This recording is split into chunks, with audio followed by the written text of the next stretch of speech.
നമസ്കാരം. ഒടുവിൽ reserve bank മനസ്സില്ലാ മനസ്സോടെയാണെങ്കിലും ആ ഒരു തീരുമാനത്തിലേക്ക് എത്തിയിരിക്കുകയാണ്. കഴിഞ്ഞ ദിവസം ചേർന്ന മോണിറ്ററി പോളിസി കമ്മിറ്റിയുടെ അവലോകന യോഗത്തിൽ അടിസ്ഥാന പലിശ നിരക്കായിട്ടുള്ള റിപ്പോ നിരക്ക് 6.5% നിന്നും 25 ബേസിസ് പോയിൻ്റ് കുറച്ച് 6.25% ഒരു ചരിത്രപരം എന്ന് വിശേഷിപ്പിക്കാവുന്ന ഒരു തീരുമാനം കൂടിയാണ് ഇത്. കാരണം കഴിഞ്ഞ 5 വർഷത്തിനിടയിൽ റിസർവ് ബാങ്ക് ഇതാദ്യമായിട്ടാണ് ഈ റിപ്പോ നിരക്കിൽ കുറവ് വരുത്തുന്നത്. കഴിഞ്ഞ 8 തവണത്തെ യോഗത്തിലും റിപ്പോ നിരക്ക് 6.5% മാറ്റമില്ലാതെ തുടരുകയായിരുന്നു. മറ്റൊരു പ്രധാനപ്പെട്ട പ്രത്യേകത എന്ന് പറയുന്നത് റിസർവ് ബാങ്കിൻ്റെ പുതിയ ഗവർണറായി സഞ്ജയ് മൽഹോത്ര ചുമതലയേറ്റതിന് ശേഷമുള്ള ആദ്യത്തെ MPC യോഗമായിരുന്നു കഴിഞ്ഞ ദിവസം കഴിഞ്ഞത്. അപ്പോൾ ഈ തീരുമാനം വളരെ പ്രധാനപ്പെട്ട ഒന്നാണ്. കാരണം ശക്തികാന്തദാസിൻ്റെ കാലത്ത് ഇത്തരത്തിൽ പലിശ ഇളവ് വരുത്തുന്നതിന് ഉള്ളൊരു സാഹചര്യം ഉണ്ടായിരുന്നില്ല.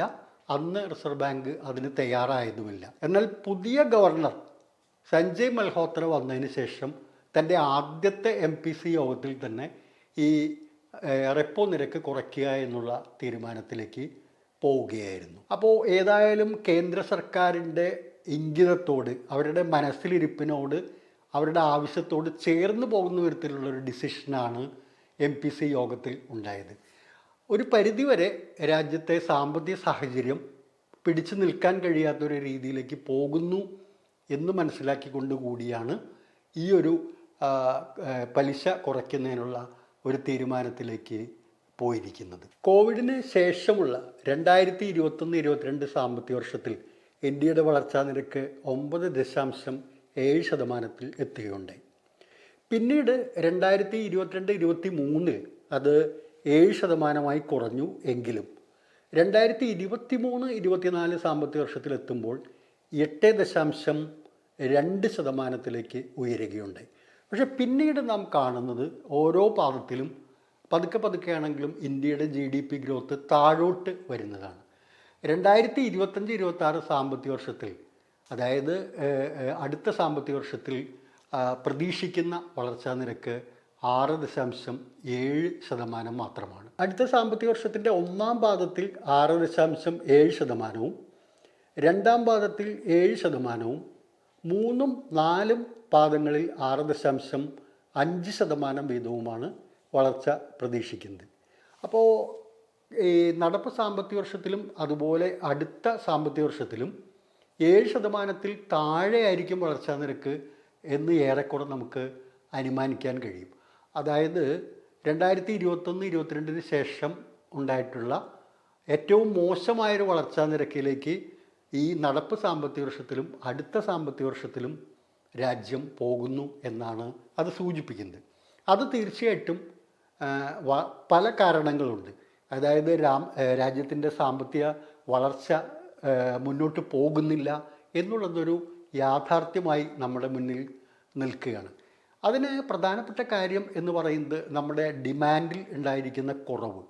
അത് ജനങ്ങളുടെ കയ്യിൽ പണം ഇല്ലാത്തൊരവസ്ഥ ഉണ്ടായിരിക്കുന്നു. തൊഴിലില്ലായ്മ രൂക്ഷമാവുന്നു. ഉള്ളവരുടെ തന്നെ വരുമാനം കുറയുന്ന സ്ഥിതിയിലേക്ക് പോകുന്നു. അതുകൊണ്ട് ഒരു ക്രയശേഷിയിൽ, ജനങ്ങളുടെ വാങ്ങാനുള്ള കഴിവിൽ വലിയ തോതിലുള്ള ഇടിവുണ്ടായിരിക്കുന്നു. ഇത് ഉൽപ്പാദന വ്യവസ്ഥയെ ഏറെ ദോഷകരമായി ബാധിച്ചിരിക്കുകയാണ്.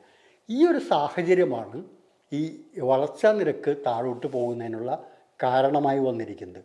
അതുകൊണ്ട് തീർച്ചയായിട്ടും ഡിമാൻഡിനെ ഉത്തേജിപ്പിക്കുന്നതിന് വേണ്ടി ഈ ഒരു നടപടിയിലേക്ക്, പലിശ നിരക്ക് കുറയ്ക്കുന്നൊരു നടപടിയിലേക്ക് പോകേണ്ടി വന്നിരിക്കുകയാണ് റിസർവ് ബാങ്കിനെ സംബന്ധിച്ചിടത്തോളം. ഇപ്പോൾ കഴിഞ്ഞ ബഡ്ജറ്റിൽ തന്നെ 12 ലക്ഷം വരെയുള്ള വരുമാനത്തിന് ആദായ നികുതി ഉണ്ടാകില്ല എന്നുള്ളൊരു പ്രഖ്യാപനത്തിലേക്ക് പോകേണ്ടി വന്ന സാഹചര്യവും ഈ സാമ്പത്തിക പ്രതിസന്ധി തന്നെയാണ്.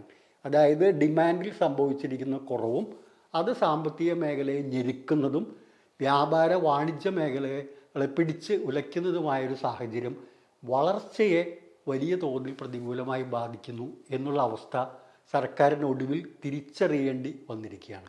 ഇക്കാര്യമെല്ലാം നേരത്തെ തന്നെ പല സാമ്പത്തിക വിദഗ്ധരും പല ഏജൻസികളും ഗവൺമെൻറ് മുമ്പാകെ സൂചിപ്പിച്ചിട്ടുള്ളതാണ്.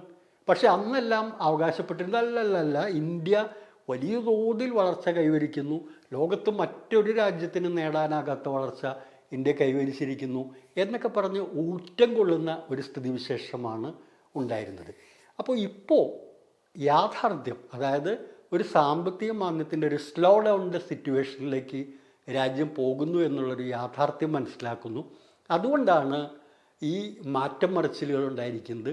ഡിമാൻഡിനെ പ്രചോദിപ്പിക്കുന്നതിന് വേണ്ടി, ക്രയശേഷി വർദ്ധിപ്പിക്കുന്നതിന് വേണ്ടി, ജനങ്ങളുടെ കയ്യിൽ പണം എത്തിക്കുന്നതിന് വേണ്ടിയിട്ടുള്ള നടപടികളിലേക്ക് വേറെ ഒരു രീതിയിൽ നേരിട്ട് ജനങ്ങൾക്ക് പണം കൊടുക്കാൻ, ക്ഷേമം അല്ലെങ്കിൽ വെൽഫെയർ അടക്കമുള്ള കാര്യങ്ങളിലേക്ക് പോകാൻ ഈ ഗവൺമെൻറ് ഇനിയും തയ്യാറായിട്ടില്ല.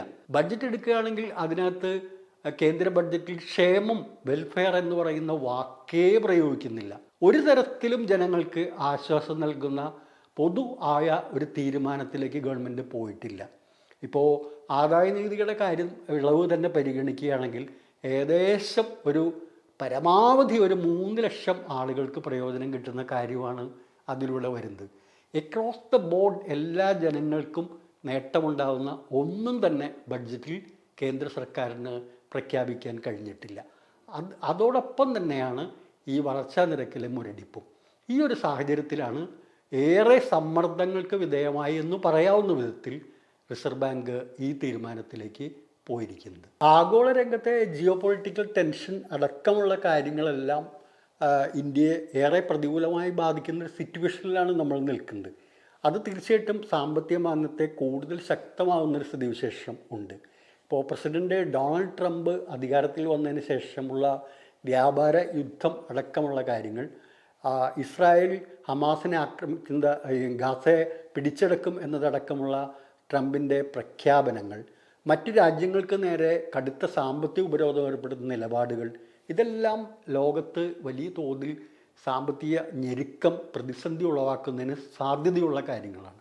അപ്പോൾ ഇതും കൂടി ഒരുപക്ഷെ ആ ഒരു തീരുമാനത്തിലേക്ക് റിസർവ് ബാങ്കിനെ പ്രേരിപ്പിച്ചിട്ടുണ്ട്. ഈ തീരുമാനത്തിൽ എടുക്കുന്നത് കൃത്യമായി അത് നിവൃത്തിയില്ലാതെ എടുക്കുന്നതാണെന്ന് ബോധ്യപ്പെടുത്തുന്ന ഒരു കാര്യം റിസർവ് ബാങ്ക് തന്നെ പറയുന്നുണ്ട്.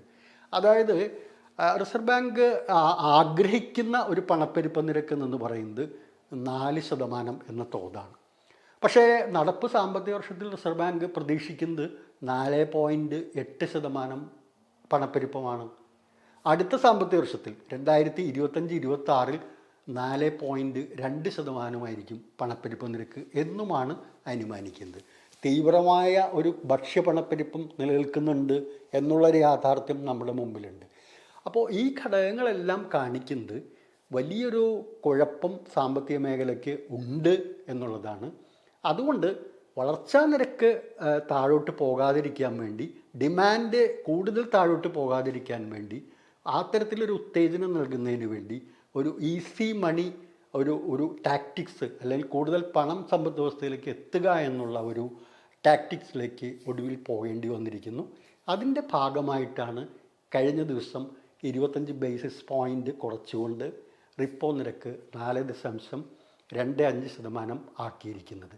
ഏതായാലും പലിശ ഇളവ് നിലവിൽ വരുന്നു എന്നുള്ളത് ചെറിയ തോതിലുള്ളൊരു ആശ്വാസം അണയ്ക്കുന്നൊരു കാര്യമാണെങ്കിലും പ്രതികൂല സാമ്പത്തിക സാഹചര്യത്തെ മറികടക്കുന്നതിന് പര്യാപ്തമാകുന്ന നിലപാടുകൾ സർക്കാരിൻ്റെ ഭാഗത്തു നിന്നും സാധാരണ ജനങ്ങൾക്ക് കൂടുതലായി ഉണ്ടാകേണ്ടത് ആവശ്യമാണെന്നുള്ള സത്യം ഈ സന്ദർഭം ബോധ്യപ്പെടുത്തുകയും ചെയ്യുകയാണ്.